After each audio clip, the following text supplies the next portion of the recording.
Jadi sebetulnya stasiun sentral itu kebutuhan terutamanya adalah supaya ada suatu fasilitas prasarana pelayanan pengguna kereta api yang bisa melayani keterpaduan moda. Jadi tidak hanya satu jenis moda, tetapi berbagai jenis moda, baik kereta api lokal, perkotaan, jarak jauh, kereta api bandara, mungkin nanti kereta api kecepatan medium, ataupun juga diintegrasikan dengan moda-moda transportasi jalan lainnya.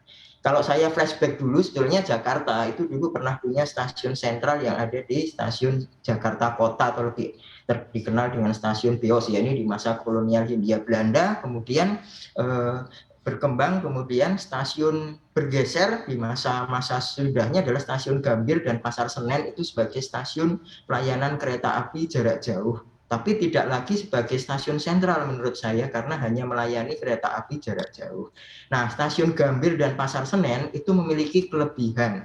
Kelebihannya adalah aksesnya jauh lebih baik, kemudian ini dibandingkan stasiun Manggarai, ya, maksud aksesnya terhitung relatif baik. Terus kemudian yang kedua adalah memang tata ruangnya juga jelas jauh lebih mendukung, terletak di pusat kota, di tengah-tengah pusat pemerintahan dan kawasan komersial dengan tata ruang yang lebih baik, dan kemudian juga dari sisi pelayanan dimungkinkan juga lebih baik. Tetapi memang memiliki handicap atau keterbatasan. Pertama adalah dari segi areal itu tidak lagi bisa dikembangkan lebih jauh kalau untuk stasiun Pasar Senen dan stasiun Gambir, padahal kan volume pengguna penumpang juga akan tinggi.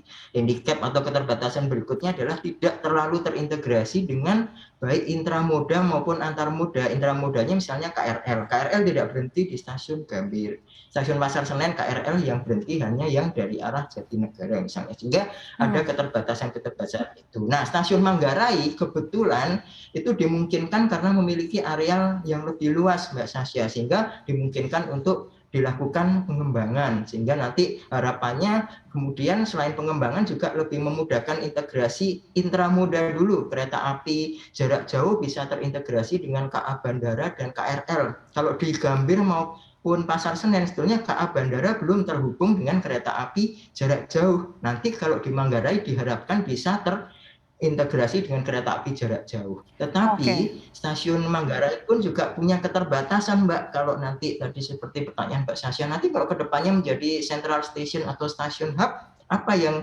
kira-kira menjadi kendalanya? Pertama, ya kita melihat kita tidak bisa melihat hanya dengan membangun stasiun yang megah, tetapi tanpa daya dukung lingkungan yang memadai. Artinya kalau nanti difungsikan sebagai stasiun kereta api sentral yang melayani stasiun kereta api jarak jauh, KRL, perkotaan, KA Bandara, mungkin nanti LRT suatu saat kalau dibangun sesuai dengan rencana lama sampai stasiun Manggarai juga, LRT Jakarta, kemudian kereta api kecepatan medium kan nanti akan dioperasikan juga ke arah Semarang sampai Surabaya, mungkin juga dari stasiun Manggarai. Nah, itu dimungkinkan kalau daya dukung stasiunnya di luar lingkungannya juga memadai. Nah, kalau sekarang kita lihat bagaimana kondisi stasiun Manggarai saat ini, oke lah stasiunnya akan dibuat 2 tingkat dengan belasan jalur, bisa menampung berbagai jenis kereta dan volume pengguna yang tinggi. Tetapi kalau kita melihat dari dukung lingkungannya, aksesibilitasnya juga masih rendah karena kondisi dan kelas jalannya juga tidak terlalu luas dan lebar, menyediakan area. Kami juga saat ini sudah terhubung bersama dengan Ana Purba, VP Corporate Secretary KA Komuter. Bu Ana, kalau misalkan tadi Mas Adit mengatakan jangan sampai stasiun sentral ini dibangun hanya megahnya saja, tapi kalau dari segi lingkungan ini harus memadai juga. Nah, ini tanggapannya seperti apa nih Bu dari KCI atau KAI sendiri, apa pertimbangannya untuk menjadikan stasiun Manggarai ini menjadi stasiun sentral? Ya, yang pertama pembangunan stasiun Manggarai oleh pemerintah lewat Kementerian Perhubungan. KAI Komuter sebagai operator yang saat ini di dalam switch over kelima ini berdampak kepada loop yang terjadi di KRL, yakni untuk pengaktifan jalur layang dan pengaktifan jalur bawah. Artinya sudah tidak ada crossing, sudah tidak ada crossing antara KRL ataupun penumpang yang menyeberang rel. Jadi itu konsennya. Dan sepengetahuan kami berkoordinasi terus dengan Dirjen Perkeretaapian Kementerian Perhubungan bahwa stasiun ini masih 60%.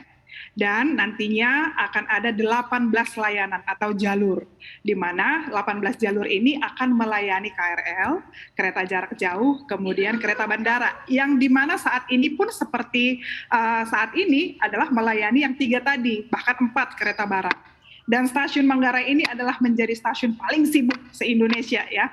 KRL saja kita sudah menjalankan 1054. Belum lagi perjalanan kereta jarak jauh, kemudian kereta barang, kereta bandara gitu. Jadi kenapa harus ditingkatkan untuk akses dari Manggarai ini? Karena setiap hari pertumbuhan perjalanan juga bertambah, volume penumpang juga bertambah.